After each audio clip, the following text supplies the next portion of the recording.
One thing I love about Pokemon battling is unique and interesting strategies that use lesser used Pokemon in creative ways to beat your opponent, which is why I'm on a mission to see if I can make every single Pokemon useful in competitive. I started by randomly generating a Pokemon, and our first Pokemon is Clodsire. Now, how is Clodsire going to play competitively? In terms of stats, 130 base HP is huge, paired with 100 base special defense, and I already know this thing's made to be a special tank. 20 speed means we're literally never outspeeding anything, so a Trick Room team is viable, but I'm only just thinking of that now I was writing the script. Anyways, and finally with 75 in attack, it's definitely not the worst. Clodsire's 3 abilities are Poison Point, Water Absorb, and Unaware.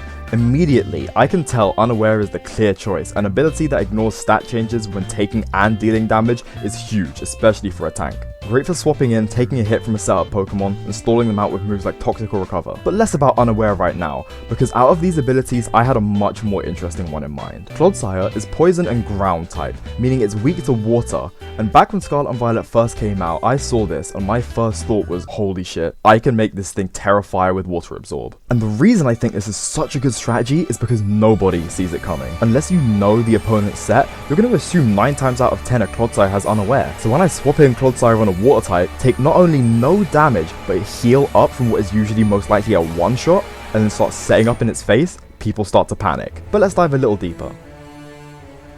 I decided OU would be the format of choice because doubles is scary, and I like using 6 Pokemon. I started off by going heavy on a Terrafire set, giving Clodsire with Flame Plate, Terrafire, and Water Absorb. And as for the moves, I went with Curse to start up with, Earthquake for big ground damage, Recover in case I get smacked too hard, and finally Terra Blast because this guy gets 0 fire moves. As for EVs, I went with 252 in HP for survivability, 132 in attack to make sure after a few curses this thing hits, and 124 special defense, going with a Brave Nature because who cares about speed, and just to make sure this thing hits hard. With this, I'm essentially turning Clodsire into a supporting DPS. He won't always be a team sweeper, but he'll usually help out, getting at least a kill or 2, and hopefully with some good plays and catching the opponent off guard, he'll be a menace.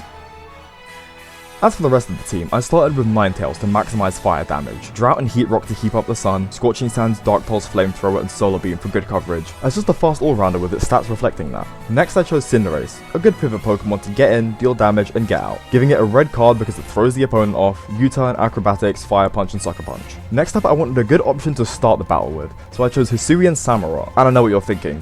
What, a water type on a sun team? Well, I'm glad you brought that up. I gave Samurott a Utility Umbrella, an item that allows the user to ignore weather effects, therefore not dealing less water damage in the sun. But with Sharpness, its main goal is to set up spikes, maybe land an Aqua Cutter, and then flip turn out. Next was my second option to start on, Whimsicott, with a really fun gimmick considering this is not Bro's video. Holding a Flame Orb, hear me out, ability Prankster with Switcheroo, because Clodsire doesn't do great with physical attackers, so set them all on fire, and pray they don't have guts. I also gave it Tailwind, U-Turn, and Dazzling Gleam. And for the final member, we have Amoonguss.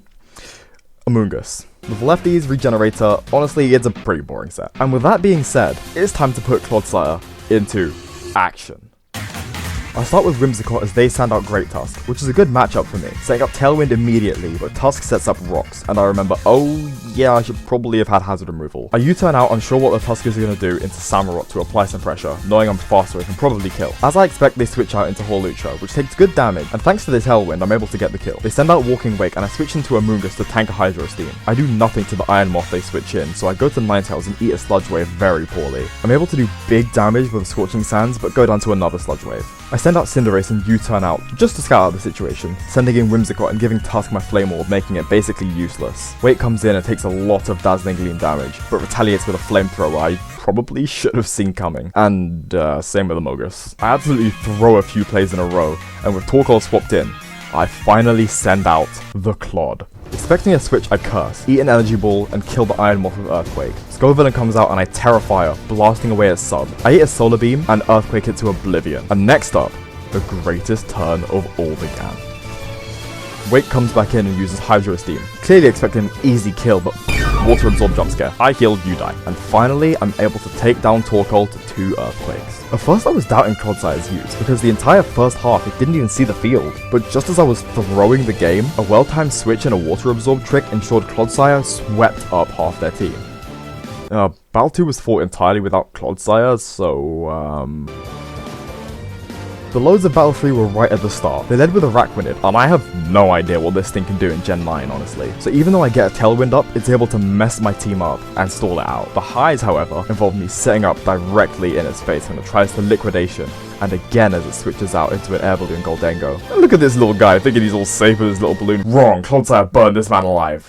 Task deals a lot with Headlong Rush, but thanks to our heightened defense, we live, and we're able to one-shot with Terra Blast. 2 times attack, Flame Plate, and In the Sun is simply undefeatable. Unfortunately, we do go down to Iron Moth, and because the rest of the team still has no idea how to deal with this stupid bug, we fumble and just end up taking too much damage to survive. But we see the potential here. Battle 4 was an odd one. A pretty even match, burning Zamazenta, trading evenly for most of the part with their team, but when Clodsire was swapped into an Earth Power in the face of a Glamora, I got greedy and tried to set up twice.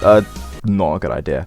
We did win, but Clodsire didn't exactly help. Next battle was against a terrifying team of Sticky Web Rabombi, Tailglow Manaphy, Terra Normal Extreme Speed Dragonite, Wish Alomomola, and 2 heavy hitters. Out of all of the Pokemon, my tanks were the MVPs here. Amoonguss Toxicking and somehow Energy Ball was strong enough to get some kills, allowing Clodsire to clean up at the end. Battle 6 I used a really boring unaware team for Clodsire to just die to an insanely strong Caltar Cleave.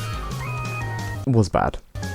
I won, but it was really boring. Clodsire had nothing to do with it. It was going great for them, and then they quit. The next battle started as a bit of a war of attrition. Toxic's Throne, dealing with 2 very tanky Pokemon, but Ninetales was able to do it. Samurott dies to a Trailblaze, and honestly, how? But in comes Clodsire. Immediately terrified to tank a Bullet Punch, and I could just kill the Sizzle, but nah, we curse. Seeing Slowbro come in, I curse again as it future sights. Ooh, your Clodsire will sweep a team, ooh. Oh, that was weird anyway. It scalds just as I expected, healing me, but my Earthquakes don't do enough. But after a few attempts, it switches, and I curse again. I'm able to take out Sandslash, and Gengar better stop praying it gets Levitate back, cause Sizzle comes back, and after I heal, it destroys me with a crit Aerial Ace, but I'm able to survive, and Slowbro scalds me again?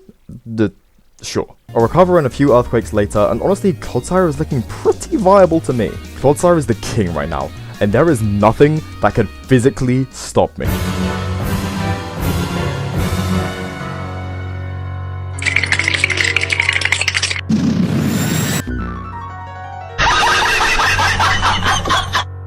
Fine. I'll do it myself.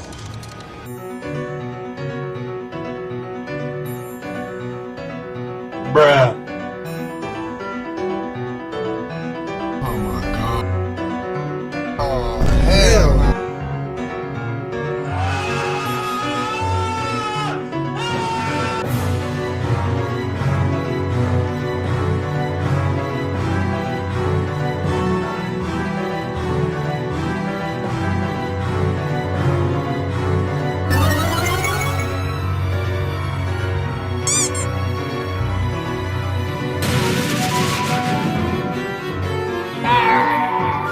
No.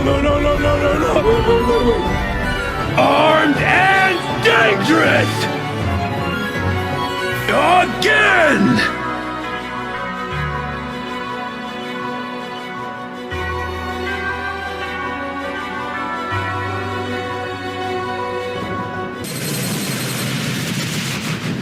And sometimes you get 6-0'd.